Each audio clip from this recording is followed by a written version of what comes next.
I work on cargo ships. A scarred whale began acting erratically around us. We thought we were in danger. We were wrong. So wrong. I work on cargo ships.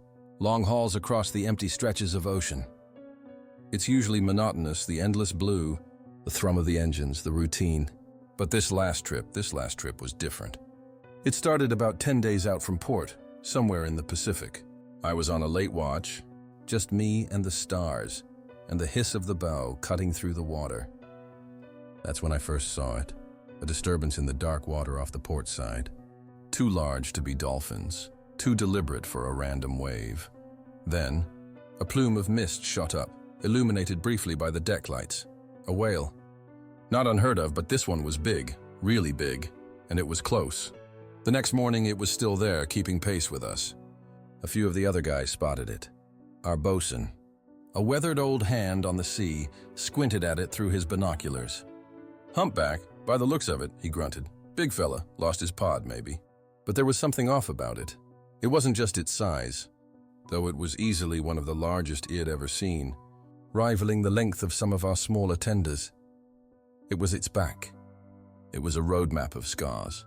Not just the usual nicks and scrapes you see from barnacles or minor tussles. These were huge, gouged-out marks, some pale and old, others are more recent. Angry pink, long tearing slashes and circular crater-like depressions. It looked like it had been through a war, and it was alone. Whales, especially humpbacks, are often social. This one was a solitary giant, a scarred sentinel in the vast, empty ocean. And it was following us. Not just swimming in the same general direction, but actively shadowing our ship. If we adjusted course, it adjusted too, maintaining its position a few hundred yards off our port side. This went on for the rest of the day. Some of the crew found it a novelty, a bit of wildlife to break the tedium. I just found it unsettling. There was an intelligence in the way it moved, in the occasional roll that brought a massive dark eye to the surface, seemingly looking right at us. The second day was the same.